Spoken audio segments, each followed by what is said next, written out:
Debat ini sejak awal bukan tentang pencarian kebenaran, melainkan tentang operasi penyelamatan doktrin yang mulai bocor di banyak sisi.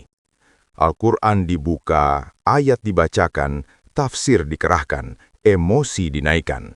Tetapi justru dari sana satu fakta telanjang muncul. Semakin keras dibela, semakin terlihat kegugupan teksnya sendiri. Ini bukan perdebatan soal sopan santun, bukan pula soal menghormati keyakinan. Ini soal yang jauh lebih mendasar.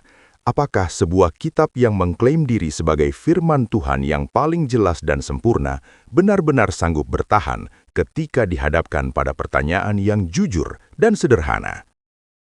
Ya, silakan Bang. Pondok Pesantren Jamiluddin. Halo. Halo Bang, saya tanya dulu Bang, apakah Anda seorang Muslim Bang? Muslim. Oh, Bang, bisa nggak Bang, kalau yang kamera Anda itu menghadap itu jangan ada sinarnya karena silau Bang. Oke. Nah, gitu. Ya, silakan Bang. Apa yang mau Anda bahas? Mari diskusi dengan baik. Sebenarnya saya mau bertanya, cuman Apa itu, tadi tempat saya mendengar bahwa Bang Edis mengatakan Tuhan kami punya anak. Itu. Allah punya anak. Ya, Bang Edis mengatakan itu, bukan saya. Oke. Di mana salahnya kalau ketika saya membuktikan bahwa Allah punya anak? Kata-kata dari yang Abang sampaikan itu dari bukan berarti yang dari itu adalah yang memiliki anak yang dari dia. Dari itu bisa jadi memberikan, menjadikan, atau menciptakan, Bang. Coba dibaca surat Maryam ayat 35, coba. Oke. Maryam 35 ya. Kalau Anda membahas Al-Quran dengan saya, semakin Anda bahas Quran dengan saya, semakin dekat Anda akan meninggalkan Al-Quran. Oke, kita tengok nanti. Oke, Maryam surat berapa? 35. Maryam ayat berapa? 35 sampai 40. Ayat 35 sampai 40. Oke, baik. Quran surat Maryam ayat 35. Sampai 40. Tidak layak bagi Allah mempunyai anak. Maha suci Dia. Apabila Dia telah menetapkan sesuatu, maka Dia hanya berkata kepadanya, jadilah, maka jadilah Dia. Itulah yang terjadi, Bang. Allah hanya mengatakan jadi, maka jadilah. Berarti bukan Allah itu yang punya anak, lam yalid wa lam yulad. Oke, baik. Pertanyaan saya kepada Anda, kapan Allah berfirman, jadilah Isa, maka Isa jadi? Ketika diturunkannya Al-Quran secara berangsur-angsur, Bang. Al-Quran itu tidak kitabnya yang turun, Bang, berangsur-angsur untuk menjawab pertanyaan beberapa orang yang bertanya pada Rasulullah. Anda kan mengatakan, Anda kan memfitnah bahwasanya. Memfitnah apa? Anda mengatakan bahwa Isa hanya dikatakan jadilah Isa maka jadi. Oh, itu fitnah. Oke, sekarang kalau Anda baca Quran, sebentar Bang, tenang Bang. Kalau Anda membaca Al-Quran, adakah di dalam Al-Quran itu Allah berfirman, jadilah Isa maka Isa jadi? Ada nggak? Itu secara eksplisit. Ketika secara umum ada namanya tafsiran daripada beberapa ulama yang menafsirkan. Oh, harus dipelintir dulu. Bukan dipelintir, perhatikan baik-baik. Saya bacakan ya, saya bacakan. Ayat ini tidak berbicara tentang Isa loh. Ayat ini gini, biar Anda paham ya, gini. Jadi dulu Bang, di tengah-tengah orang Quraisy itu, mereka berkata bahwa Allah itu punya 3 putri. Mereka punya 3 putra-putri. Namanya, yang bilang siapa? Orang-orang Quraisy, mereka berkata bahwa Allah itu punya anak, yaitu Al-Lata, Al-Uzza, dan Al-Manat. Orang-orang Quraisy tidak mengatakan itu adalah anak Tuhan, tapi mereka itu mengatakan itu Tuhan mereka. Al-Lata, Al-Uzza, Al-Manat, Al-Hubal, 4, bukan 3, 4. Oke, siapa mereka itu? Menurut itu orang Quraisy. Ya, orang Quraisy yang berkata, bukan berarti itu Allah yang berkata. Itu anak-anak Allah. Siapa yang bilang? Orang-orang Quraisy, makanya dibantah oleh Al-Quran. Maha suci Allah dari mempunyai anak-anak yang seperti itu. Mana datang? Jangan nibul lah, jangan nibul. Baik. Kalau Allah bilang begitu, kalau orang Quraisy bilang begitu. Ini yang barusan kita baca ini apa? Yang mana? Buktikan mana orang Quraisy bilang begitu. Bentar ya. Jangan baca sendiri, buktikan. Sabar. Jangan asal-asal menyebut begini. Tenang bang, Kan tenang ada bang, yang- tenang bang. Oke, Anda punya nggak Al-Quran di situ? Enggak saya bawa. Oke, saya balik dulu, saya ya. Saya balik kamera saya sebentar. Ya, oke. Di dalam Quran surat An-Najm ayat yang ke-20. Kelihatan? Oke. Dan mana yang ketiga dan yang terkemudian sebagai anak-anak perempuan Allah nih loh. An-Najm 20. Sebagai anak-anak perempuan Allah, itu siapa yang bilang? Ini bukan Quranmu nih, Pak. Ini loh, ini Quranmu nih An-Najm nih. Kita baca tafsirnya nih, kelihatan nih. Apakah nih loh, Tafsir Al-Muyassar Kementerian Agama Saudi Arabia. Apakah kalian wahai orang-orang musyrik memperhatikan Tuhan-Tuhan yang kalian sembah, Al-Lata, Al-Uzza dan yang ketiga adalah Al-Manat? Apakah mereka bisa mendatangkan manfaat atau mudarat? Nih. Kita teruskan ya. Mana yang bilang anak Tuhan? Ini loh di atas ini loh, anak-anak perempuan. Baca, jangan menafsirkan sendiri. Quran itu punya tafsir. Ini maksud kamu saya yang bikin ini? Tafsirnya dibaca, maksudnya jangan kau baca ayatnya satu saja. Itu pasti ada pangkal dan ujungnya. Iya, siapa mereka ini? Al-Uta, Al-Ata, Al-Uzza dan Al-Manat ini? Ini adalah orang-orang Quraisy meyakininya mereka itu sebagai putri-putri Allah.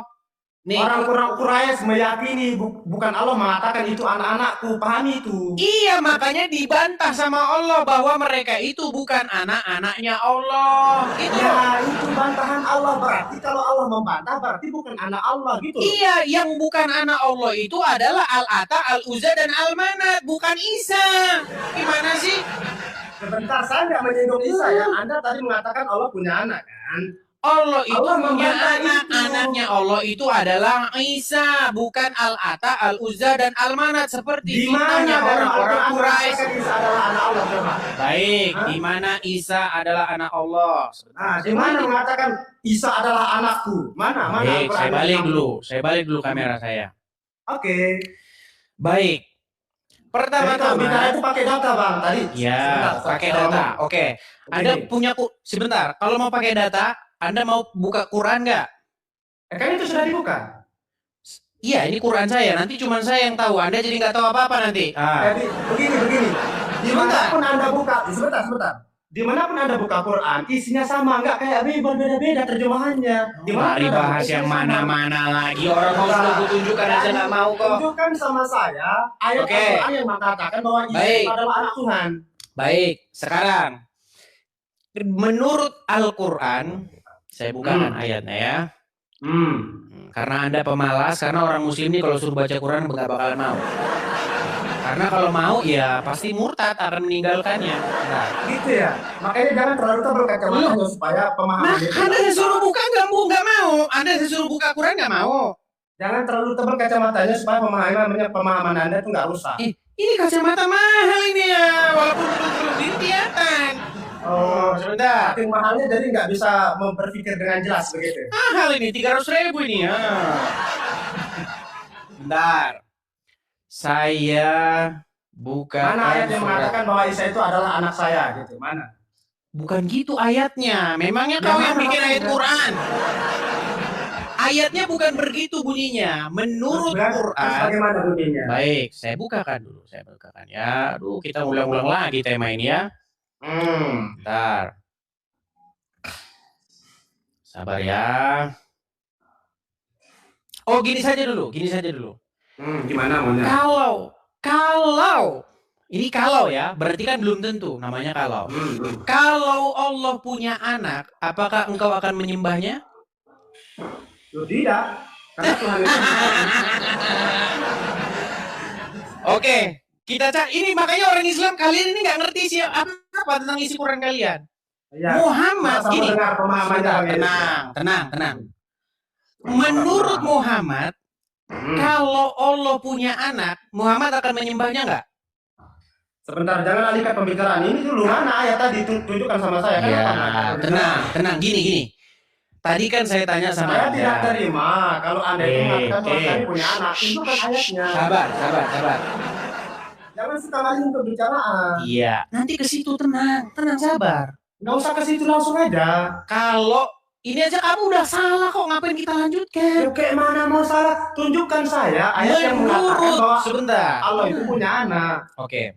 Udah jelas-jelas Anda tadi mengatakan Menurut- Allah membantah bahwa itu bukan anak dia. Menurut Al-Quran, kalau seandainya Allah punya anak, maka Anda tidak mau menyembahnya ya. Sedangkan Muhammad berkata kalau Allah punya anak, dia akan menyembahnya loh. Coba mana? Dia nggak tahu.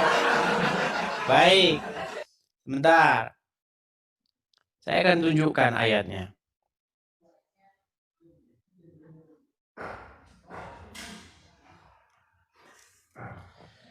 Baik ya. Itu ada di dalam Quran. Sebentar.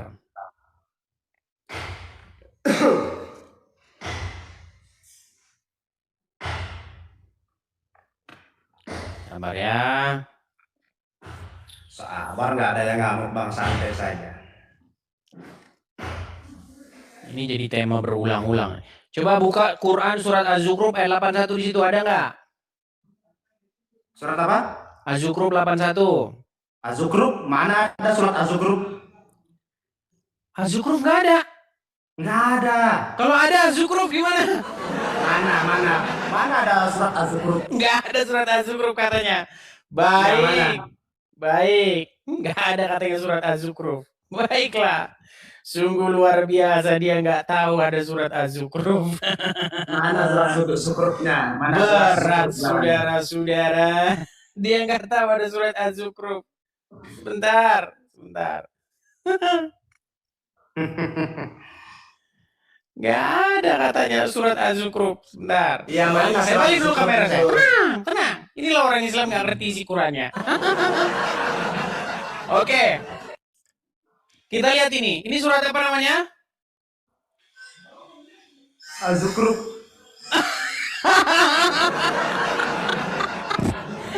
Orang Islam nggak tahu ada surat Az-Zukhruf. Udah saya bilang kalian itu, Quran kalian itu, kalian jadikan sebagai hiasan dalam lemari. Malah ketawa, nggak punya malu kamu ketawa kamu. Surat Az-Zukhruf kau bilang ada. Kau nggak bisa jawab, malah mempelintir. Kau bilang tadi surat Az-Zukhruf nggak ada. Baca. Oke, baik, kau baca sekarang. Surat Az-Zukhruf ayat 81, baca.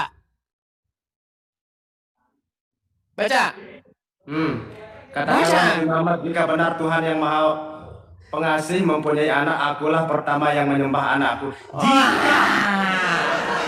Coba, kalau tenang. Iya. Tadi kan saya bilang sama kamu, kalau dia, aduh, tenang. Karena tidak memiliki anak. Tenang. Tadi kan saya tanya sama kamu, jika dia punya anak, kamu mau sembah dia nggak? Kau bilang nggak akan, kata kamu, betul? Ya, karena Allah nggak punya anak, bang. Saya bilang kan jika benar Tuhan yang Maha Pengasih mempunyai anak, akulah orang yang pertama akan menyembah anak itu. Ini kata Muhammad. Sementara kamu bilang kamu nggak akan menyembahnya. Ya begini bang, karena Rasulullah Inilah saya itu bilang tahu Allah itu nggak ponpes. punya anak. Sebentar, saya balik dulu namamu. Nah, Ini ponpes, bayangkan teman-teman, ponpes pondok pesantren. Sebentar saya tanya dulu, pondok pesantren Anda di mana? itu udah jelas tuh Kalijaga Timur Lombok tuh. Jamaluddin Kalijaga. Gurumu suruh ke sini. Nah, kau tidur dulu di bawah sana. Kau belum pantas diskusi dengan saya. Ya, kau tidur dulu di bawah sana. Bagaimana mungkin Anda mau ngajak saya diskusi, Anda saja kolok-kolok. Gimana? Nanti banyak orang yang DM saya bilang, Edis, kenapa kamu beraninya sama orang Islam yang kolok-kolok? Nah, jangan begitu. Anda tidak tahu apa-apa, nekat saja mau diskusi dengan saya. Oke, kita kasih naik ada Mushaf Robani. Nah.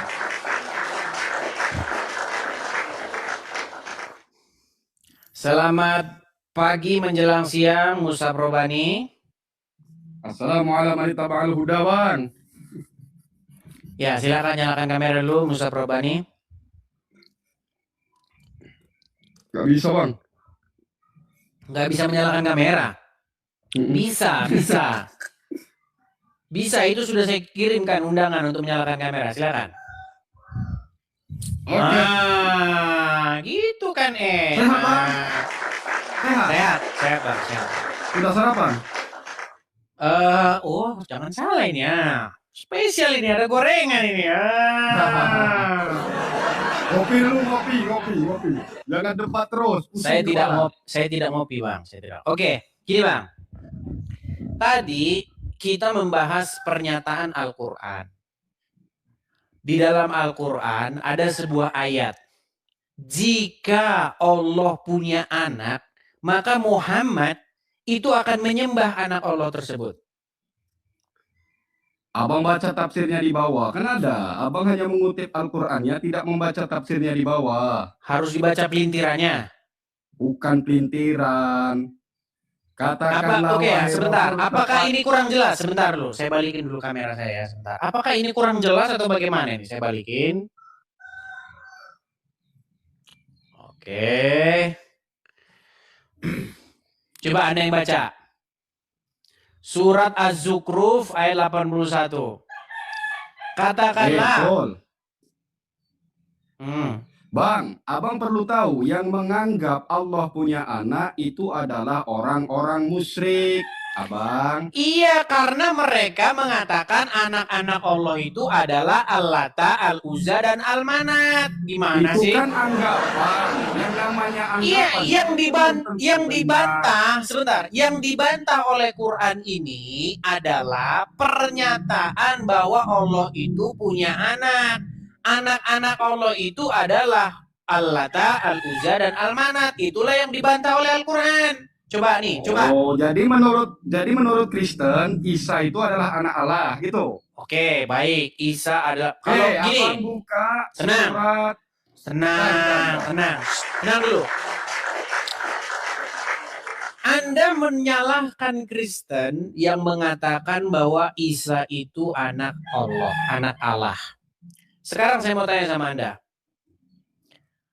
Siapa? Abang buka dulu Quran Al-Maidah. Sebentar, sebelum ke situ Bang, tenang dulu Bang. Sebelum ke situ, makasih Bang Tobias, makasih. Sebelum ke situ, Wow, mantap tuh hadiahnya, Bang.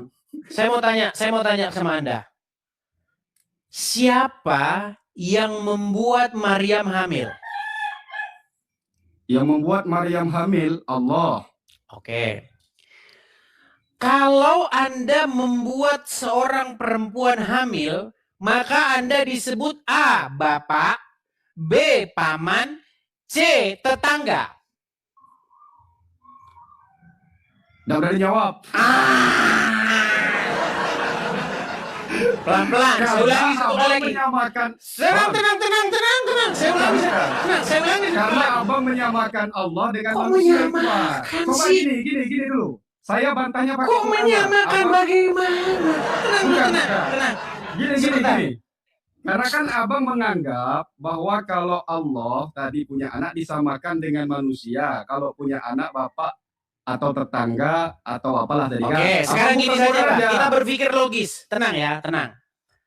Kalau ada perempuan mengandung seorang anak, dan Andalah yang membuat perempuan tersebut mengandung, berarti anak yang ada dalam kandungan tersebut adalah anak Anda. Setuju? Setuju.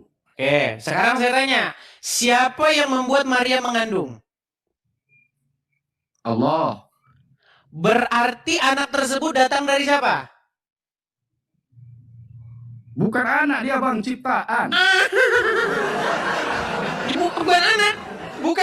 Bang, Oh, Isa makanya bukan saya anak. bilang, Bang. Bang Edis. Sebentar, Abang Anda, buka. sebentar. Saya tanya dulu. Enggak. Buka Quran surah Al-Maidah. Sebelum ke situ, saya tanya sama Anda. Apakah Isa itu anak atau bukan? Bukan. Astagfirullahaladzim. Isa bukan anak. Baik. Saya bukakan. Bang. Oke, saya hafal ayatnya itu. Di dalam Mana? Quran, surat Maryam, ayat yang ke-19. Di mana di Ayat situ? berapa? Maryam surat 19. Iya, surat 19 ayat berapa? 19. Baru. Surat 19 itu Maryam, Bang, ayatnya. Ayat 19 sudah dibilang kok 19. Oh gitu. Tah. Nah, silakan cek situ. IS 19 Ayat ayat 19. Abang ini lucu loh. Belajar Quran dulu lah, Bang, itu. Justru kalian ini yang harus belajar Quran sama saya. Gimana? Silakan. Lanjut. Apa di situ dikatakan? Jibril berkata, sesungguhnya aku hanyalah seorang utusan Tuhanmu Terus? untuk memberimu seorang anak laki-laki. Anak nggak? Hah? Anak nggak? Bang, yang namanya ibu mengandung ya mengandung anak. Yang Tadi Anda bilang bukan anak. Mana ada kalimat anak Tuhan di situ? Oh, enggak. Berarti Isa itu anak nggak? Ya anak, tapi anak. Oke, tadi Anda katakan bukan anak. Sebentar. Tadi Anda bilang bukan anak, sementara di situ anak. Di dalam bahasa Arabnya di situ dikatakan qala innama ana rasulu min rabbiki. Betul? Coba dicek dulu bahasa Arabnya. Kenapa? Qala berkata, innama ana rasulu min rabbiki. Betul? Nggak ada min, Bang. Robbiki. Oke, innama ana rasulu rabbiki. Terus? Li'ahabalaki Li'ahabalaki gulaman zakian. Betul? Oke. Apa arti gulam itu? Gulam anak. Iya, anak. Kok Anda bilang bukan anak? Bukan, masalahnya. Bukan anak di situ, Bang. Kok bukan anak sih? Anak. Iya. Jelas anak. Masalahnya abang menyatakan bahwa anak di situ adalah anak Allah, bukan. Oke, Di kalau situ begitu, anak oke. Maria Kalau begitu, merujuknya, Bang. oke, sebentar. Apakah Maryam bersetubuh? Kenapa? Apakah Maryam bersetubuh dengan pria? Tidak. Tidak.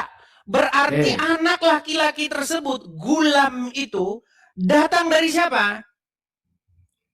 Dari Allah. Oh, berarti anak dari siapa? Oh, bukan. Nah, ini. Oke. Susah ini, berat ini. Bang, abang itu mau pelintir Quran, Bang. Mau pelintir Sekarang abang buka gimana? Al-Maidah. Bang, Mintirnya gimana?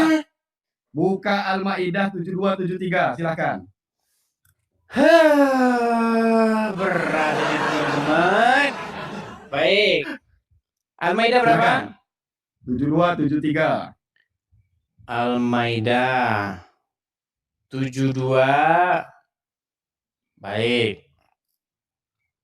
Saya akan bacakan ya surat Al-Maidah ayat yang ke-72. Dan barang siapa yang buta di dunia ini, niscaya di akhirat nanti ia akan lebih buta dan lebih tersesat dari jalan yang benar. Salah itu. Abang mah. Ini Al-Maidah. Oh, Al-Isra. Bentar. Al-Maidah 72. Oke. Baik, saya bacakan ya. Sesungguhnya telah kafirlah orang-orang yang berkata, sesungguhnya Allah ialah Al-Masih, putra Maryam. Terus? Sesungguhnya Allah ialah Al-Masih putra. Padahal Al-Masih sendiri berkata, hai Bani Israel, sembahlah Allah Tuhanku dan Tuhanmu. Sesungguhnya orang yang mempersekutukan Allah, maka pasti Allah mengharamkan badannya surga dan tempatnya ialah neraka. Tidaklah ada bagi orang-orang zalim itu seorang penolong pun. Mana di sini dikata Allah itu anak, Isa anaknya Allah, dibantah? Enggak ada yang bantah di sini. Ada, bentar.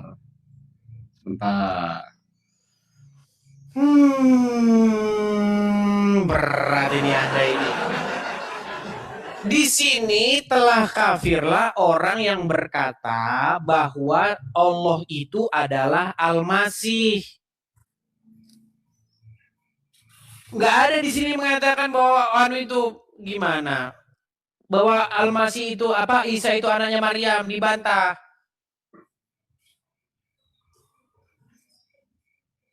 Ada bang. Mana?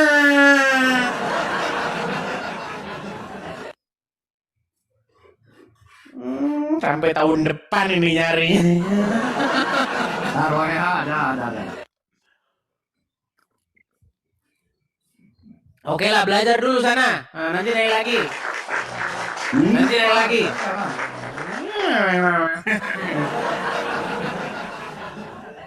Kamu saya tanya, dari mana itu asal-usul anak tersebut bisa ada di rahimnya Maryam? Coba, pikir dulu itu dari mana dia datangnya. Jelas-jelas di situ Isa itu anak dari Allah. Kok mau Anda kelak dari mana? Anda mau ngelak dari mana? Masalah utama dalam debat ini sebenarnya bukan perbedaan iman, melainkan konsistensi logika wahyu. Al-Quran berkali-kali menyatakan bahwa Allah tidak mempunyai anak. Pernyataan ini sering dikutip seolah-olah ia adalah deklarasi mutlak yang menyelesaikan segalanya. Padahal, jika dibaca secara jujur, kalimat-kalimat itu tidak berdiri sebagai definisi ontologis, melainkan sebagai bantahan polemis. Ambil contoh surah Maryam ayat 35. Tidak layak bagi Allah mempunyai anak. Kalimat ini terdengar tegas, tetapi secara struktur bahasa ia bersifat reaktif, bukan afirmatif. Ia muncul bukan untuk menjelaskan siapa Allah secara positif, melainkan untuk menolak sebuah wacana yang sudah beredar lebih dulu. Pertanyaannya sederhana tapi sangat mengganggu. Mengapa wacana itu ada di dalam Al-Quran sejak awal? Jika Allah benar-benar transenden secara mutlak dan tidak mungkin memiliki anak dalam bentuk apapun, maka konsep itu seharusnya tidak pernah muncul sebagai kemungkinan linguistik, bahkan untuk dibantah. Masalah ini mencapai titik paling rawan di surah Az-Zuhruf ayat 81. Jika benar, Tuhan yang Maha Pengasih mempunyai anak, maka akulah orang yang pertama menyembahnya. Ini bukan sekedar ayat kontroversial, ini adalah bom logika. Masalahnya bukan terletak pada upaya penolakan, tetapi pada cara penolakannya. Dalam logika wahyu, Tuhan tidak berbicara dengan spekulasi teologis kosong. Firman Tuhan tidak menggunakan skenario yang secara ontologis mustahil. Sesuatu yang mustahil tidak perlu dikondisikan, bahkan secara retoris. Kalimat jika di sini bukan sekedar alat bahasa, ia membuka ruang konseptual, ia menciptakan hipotesis teologis, walaupun kemudian ditutup secara implisit. Dan disinilah masalah besar itu muncul. Yang menutup hipotesis ini bukan teks Al-Quran itu sendiri, melainkan tafsir di luar teks. Ayat ini tidak berbunyi seperti penolakan mutlak, ia berbunyi seperti tantangan bersyarat, seperti logika debat manusia, bukan deklarasi ilahi yang final. Lalu muncullah pembelaan yang hampir selalu sama. Itu hanya membantah kepercayaan kaum Quraisy tentang malaikat sebagai anak-anak Allah. Namun, pembelaan ini justru membuka masalah baru yang lebih dalam, karena itu berarti Al-Quran mengakui keberadaan kategori anak Allah dalam diskursusnya. Konsep itu tidak dimusnahkan, hanya direlokasi dan dibatasi. Yang dipermasalahkan bukan konsep anak, melainkan siapa yang diklaim sebagai anak. Dengan kata lain, konsep anak Allah tidak ditutup secara ontologis, hanya ditolak secara selektif. Jika konsep itu benar-benar absurd dan mustahil, mengapa ia tidak dibatalkan di level bahasa? Mengapa tidak dikatakan konsep anak sama sekali tidak berlaku bagi Tuhan dalam bentuk apapun? Yang terjadi justru sebaliknya. Al-Quran berdialog dengan konsep itu, mengelolanya, membantahnya, bahkan mengandaikannya, lalu meminta pembaca untuk tidak menarik implikasi logisnya. Ketika masuk ke kisah Isa, kontradiksi itu tidak lagi samar, ia menjadi struktural. Dalam surah Maryam ayat 19, malaikat berkata kepada Maryam, "Aku datang untuk memberimu seorang anak laki-laki, Ghulam." Ini bukan bahasa metaforis, ini bukan simbol spiritual, ini bahasa biologis yang sangat konkret. Maryam tidak bersetubuh, tidak ada ayah biologis manusia, namun seorang anak tetap lahir. Dan Al-Quran secara eksplisit menyatakan bahwa Allah adalah penyebab langsung kehamilan tersebut. Sekarang berhenti sebentar dari iman dan gunakan logika asal-usul. Jika seorang perempuan mengandung, tanpa kontribusi biologis manusia dan penyebab tunggalnya adalah satu entitas, maka secara struktur sebab akibat, anak itu berasal dari pihak penyebabnya. Disinilah Al-Quran berada dalam posisi yang sangat sulit. Ia menggunakan istilah anak tetapi melarang konsekuensi istilah itu. Ia mengklaim sebab ilahi tetapi menolak implikasi sebab tersebut. Ia membangun narasi yang secara alami mengarah ke satu kesimpulan lalu melarang pembaca untuk sampai ke sana. Ini bukan masalah iman, ini masalah koherensi narasi. Setiap kali kontradiksi ditunjukkan, jawabannya selalu sama. Kamu harus baca tafsir. Ini bukan solusi, ini pengakuan kegagalan teks. Karena itu berarti Al-Quran tidak cukup jelas dalam isu paling fundamental tentang Tuhan. Makna wahyu bergantung pada otoritas manusia di luar teks. Klaim kitab yang jelas runtuh di hadapan realitas interpretasi. Jika sebuah kitab ilahi membutuhkan penjelasan manusia agar tidak disalahpahami dalam perkara paling krusial, hakikat Tuhan, maka masalahnya bukan pada pembacanya, melainkan pada formulasi wahyunya.